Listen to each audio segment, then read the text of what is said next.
How's it going, guys? Welcome to today's video.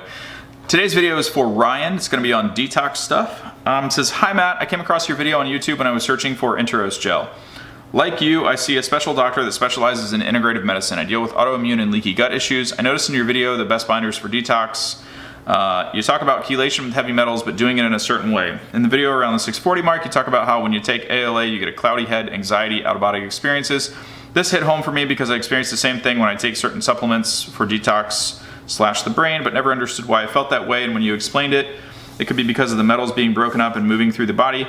It appears to make good sense for those symptoms. Soon I'm going to be taking a urine test for heavy metals and toxins that my doctor wants me to check. She'd recommended that I do sauna treatment, especially an infrared one. Does a combination of the sauna and Intros gel help with feeling better overall? Absolutely. Does it get rid of brain fog and tiredness associated with heavy metals? It can. Hope to hear back from you soon. Thank you." Okay, Ryan. Got your email. Sorry it took me a little while to respond to you. This isn't something that I can really type up. It would take me 30 or 45 minutes to type a response to this. And then I still, it's difficult to cover everything and all the little nuances that go along with this. I also want to preface this with a little bit of a clarifying statement. This video that you're referencing that is about me talking about the best binders for detox and to use with a sauna was made a long time ago. And so I can now take, this has been months, if not a half a year or more. So I can now take alpha lipoic acid with no ill effects. I can take 300 milligrams at one time. In fact, I've got some somewhere around here. I just tried it again not too long ago. No ill effects.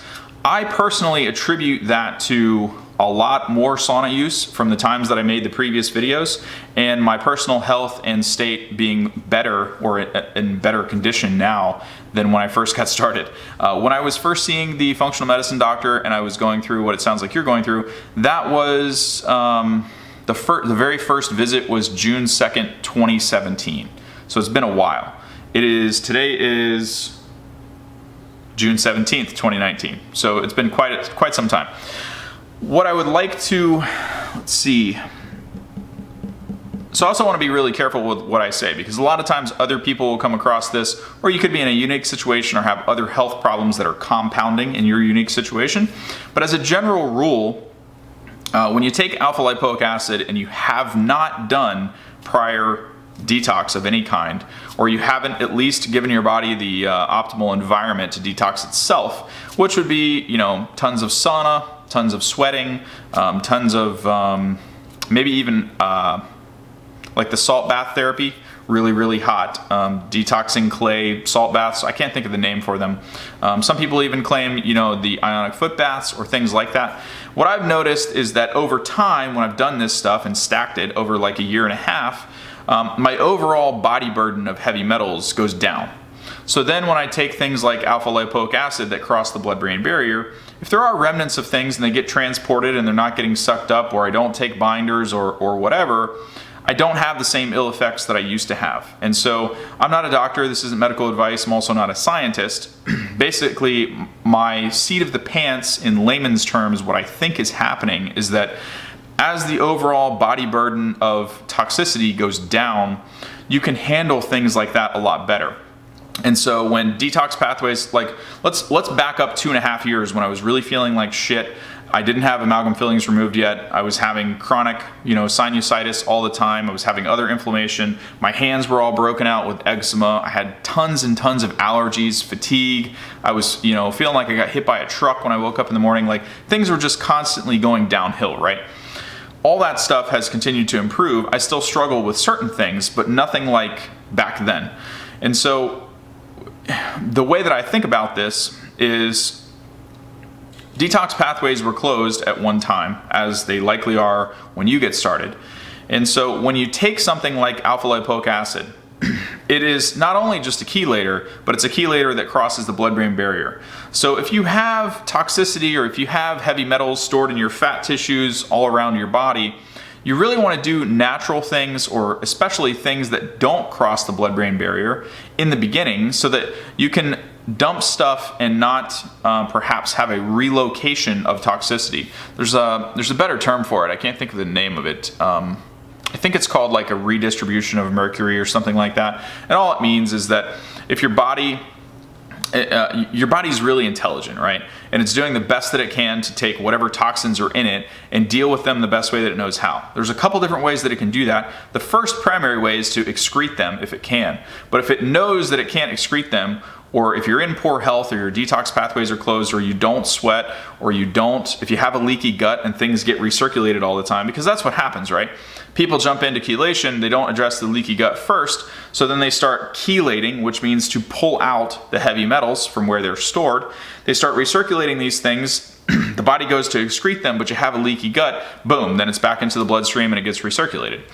If you're taking things like alpha lipoic acid that can pass the blood-brain barrier and they're latching on to heavy metals, you can, in theory, latch on to heavy metals in the gut, go past, and then back into the brain, which is the most difficult place to get things out of. So as a general rule, again, this is not medical advice, I'm not a doctor, but as a general rule, you want to start from the feet up, or at least as a visualization procedure or process to think about this.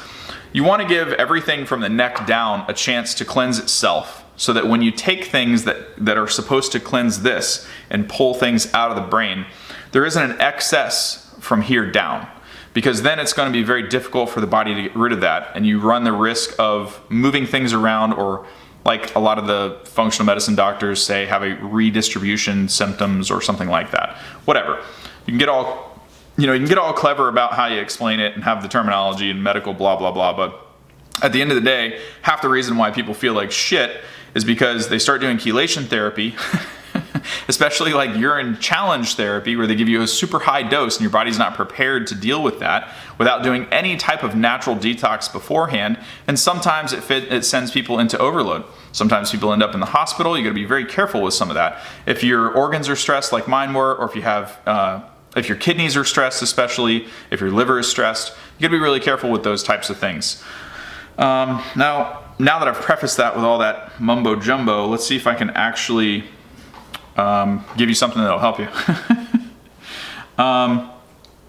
Yeah, so the first few times, I wasn't actually taking alpha lipoic acid. For those that don't know what ALA stands for, it stands for alpha lipoic acid.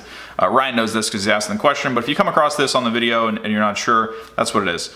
So it's commonly prescribed along with DMSA or one of the other oral chelators, and basically not all of them cross the blood-brain barrier. But when I first took products that had alpha lipoic acid in it, I would get this anxiety. I would get this, like, it was like I was detached from my body, or it was like you went inside my brain between the skin and you just put this clouded layer. It was like delayed thinking, out-of-body experiences. And that's probably what causes the anxiety, because you feel like you're going fucking nuts. And it's, you can't make sense of it. You don't have any reference experiences in your life that feel like this. You think you might need to go to the ER at times. I mean, I've had some pretty bad times, and then that's not good for you because your cortisol goes up. You're constantly worried about this. You're probably searching on the iPad or WebMD at night, trying to research and learn, because regular doctors can't really help with this, and you sort of feel stuck, which increases your stress levels, and that just makes everything worse. So in my experience, it's this vicious cycle, right? And so contrast that with, now I can take natural chelators, or I can take cilantro and chlorella, or I can take all these things that also pull heavy metals in high doses, and I don't get the ill effects. So like I said, the way that I make sense of that is that I've been saunaing for so long, I've been doing all these other things for so long, I've given I've given the body a chance to naturally get rid of stuff. So now if I take chelators, the impact isn't negative. I'll also clean up my diet quite a bit, probably don't have as bad a leaky gut, although I don't think that it's, unless you eat super, super, super clean and you never drink beer or whatever, I think that people's gut permeability is not necessarily 100% in today's world. It's very difficult. So let's see. About the urine tests. I did the hair tests. I don't think the urine tests or the hair tests are really that accurate. There's one by Quicksilver Scientific that Chris Shade has, where it's a heavy metal tri test, where they measure urine, hair, and I think one other thing at the exact same time. That's probably the most reliable heavy metal test that I've ever seen. I haven't used it myself. I've done the hair a few times. My last hair test is down to 0. I have it somewhere. I should show it to you guys. The reason that I don't promote that stuff and the reason that I don't show my graphs, because you can see like the before and the after, is because everything that I've learned, and a lot of this stuff I learned from working or helping people with saunas that are also going through the same thing, that are seeing functional medicine doctors, that are, you know, doing all types of alternative therapies and treatments, is that the hair mineral analysis can be accurate for one person, and then it can be completely accurate for another person. And that can also be true for you, like you and me, at different stages of our lives. So it's almost like the reaction that you might get with synthetic chelators if your body hasn't been properly detoxed first, right? And so let me explain kind of like how I think about this and instances where I've seen that hair mineral analysis testing, especially in the beginning, is not accurate. So if a person has been a lifelong welder and they have, you know, tons of heavy metals in their body and they, you know, were an alcoholic, or they ate McDonald's every day, or all these things, their liver, their organs, all their processing organs are all clogged up, right? The body is very intuitive. So if you're constantly being bombarded with heavy metals because of your job or a lifelong, you know, lifestyle or occupational choices or whatever it is, the body, instead of allowing that stuff to be in circulation, because this is the crazy thing, regular doctors think that a heavy metal test should be blood work. You cannot have heavy metals in the blood for longer than 24 hours. The body naturally takes them out because you can't have high concentrations of toxic materials in the bloodstream for that long. You will die. So the body naturally knows what to do with those. So like I was saying earlier, if you can't excrete them, it's going to go to plan B. Plan B is to store them. And it's going to be to store them in places that don't get recirculated and they don't go to the brain. It tries to do that the best it can, but you're still going to get heavy metals in the brain. Just so when people talk about doing like a niacin detox, or they talk about, you know, lipolysis and all this stuff, and how heavy metals and other toxins and things can be stored in the fat cells and, you know, the tissues, and the lymphatic system gets clogged and all this bullshit. And this is how they become huge proponents of sauna and sweating and rebound therapy and, you know, vibration plates and the fucking stupid ass $2,000, I shouldn't say stupid, there's some merit to it, but all these gadgets and devices and stuff that are supposed to help people, right? This is where all that comes from, is because of the way these things are stored. And so what the body tries to do, if it can't excrete them, is store them in a safe place where it's not going to damage the organs. Or if your organs can't process that, if they're not in a, you know, your detox pathways are shut down, your organs aren't filtering correctly, the body is not going to intentionally overload itself.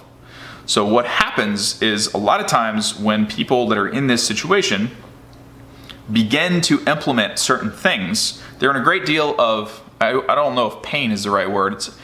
I don't mean literal pain. I just mean a great deal of suffering. Brain fog, anxiety, fatigue, all kinds of weird stuff. It can screw with them. Because you are now, you're chemically altering how the body would naturally deal with that stuff, right?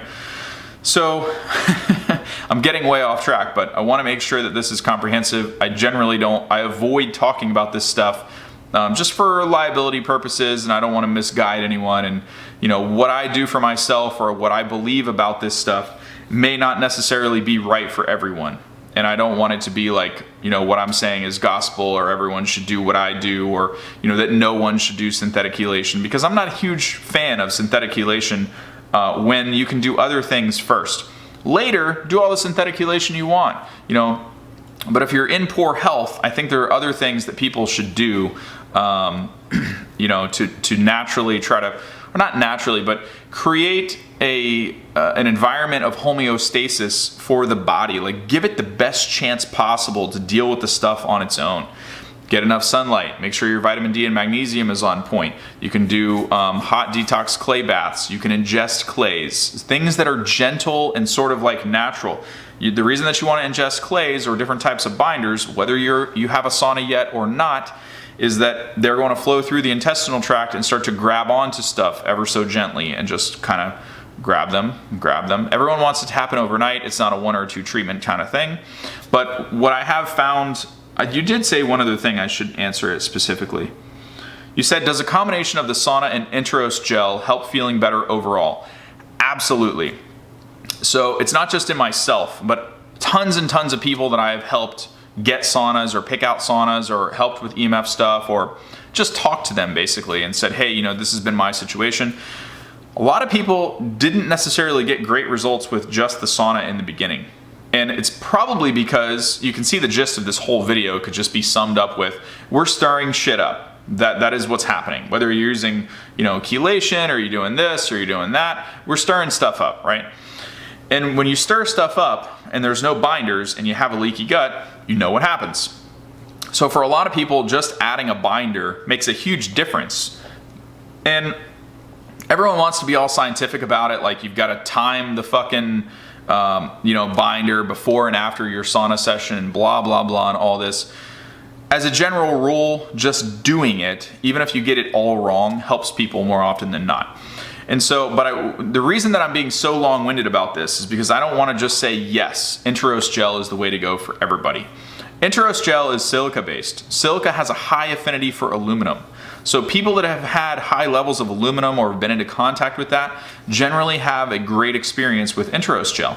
It's also, you can go to PubMed. There's some other studies about, I don't get too much into that. I usually just try it myself, and if it helps, I keep using it, or I'll listen to other people and listen to their experiences. A lot of this mumbo jumbo research about, Enteros gel soaking up, I don't know, some type of bacterial endotoxins or some shit like that. You can read about it. I read about it.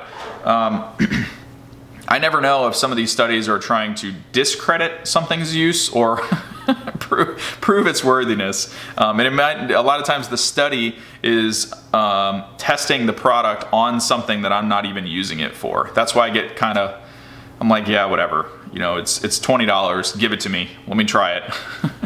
So in my opinion, pairing Enteros gel and other binders with sauna use makes a huge difference. And it just depends on the person, depends on the stage that you're at on your health journey. As a general rule, I 100% recommend it. I think Enteros gel is a nice, easy binder that anyone can use. There are some other metals that Enteros gel probably wouldn't have a high affinity for. Some people are talking about lead and cadmium, and there's all kinds of things out there. So there's other binders. If you want, trying to think, I'll put some links in the description of this video to some binders. There's one, I think it's just called Ultra. It's the one that is a mixture of silica stuff. I think it may even have some chlorella in there, but it's got activated charcoal. It's got a couple other things. That's the most diverse detox binder that I've ever gotten. However, I have to be really honest with you. It's super fucking expensive. It's like $80 or $90 a bottle. And I did not get as good of results with that as I get with just taking straight Enteros gel. What I can't tell you and what I don't know, and I don't think anybody really knows, is whether or not that is unique to me, unique to my metal exposure, or maybe that just works better with my body. I don't know. There's so many variables and there's so many things in there. I don't really feel qualified to advise anyone on the reasoning behind it. All I can say is I get better results with a $20 bottle of Enteros gel compared to a $80 or $90 bottle of this Ultra stuff. And it's supposed to bind to everything, right? But that has also been my experience in the past too. I've tried taking activated charcoal compared to Enteros gel. I've tried taking modified citrus pectin. I've tried taking, I've taken everything. Different types of zeolite, different types of, what's the crushed shell one? I can't think of it. It's in the Ultra binder also. But anyway, that has been my experience. Hopefully there is at least one little tidbit or something that you can get out of it. I know it's kind of all over the place and long-winded. I just don't know how else to... I can't just answer you with one-word answers because then there's no context to it. You might run off and be like, oh, Matt said to buy this and do this, and then it screws you up. But as a general rule, I've helped quite a few people. Not that I'm, again, no doctor. I don't, do any type of medical consulting or anything like that. But I have helped people before that have done, that have gotten screwed up, basically, from doing Mercury challenge tests, which is basically just a DMSA injection or, I can't think of the other one. It's not ALA. But basically, it's just a challenge test where they give you the synthetic chelator in a high dose, and they measure your urine and see how many metals are in there.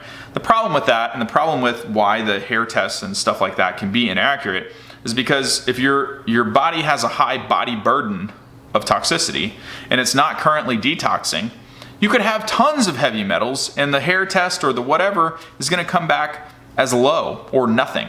It's because the stuff is stored away and you're not actively, you haven't cleansed yourself, or you haven't fixed your organs, or you haven't fixed your gut, or you haven't done any sauna, or you haven't done anything to allow things to change. And so that's why the same person, without doing, like, you could do an HMT test or you could do a challenge test 6 months from now, do one today and then do one 6 months from now, and not do anything else, and you probably get 2 totally different results, right? So I don't know. I have changed my stance on that. I used to really want to do hair mineral analysis, which is useful for other things, but being accurate on metals, I don't know. I mean, it's cool now because every time I get one, it's 0 on the metals, right? My minerals are still a little out of whack, which is not a good sign. Could actually still be some metals in there just based on that. But it's kind of good, or it's at least reassuring to never see a spike anymore. But I attribute that to other things. Let's see. 2 things you forgot to ask. It says, first off, like you said about activated charcoal, you don't want to get a lot. You don't want to take a lot because it can wipe out a lot of the good things in the gut that you need. I've tried it a few times. That's my stance. So that's been my personal experience. I won't take activated charcoal for more than a week. Some people take it all the time and they say that it doesn't give them an issue.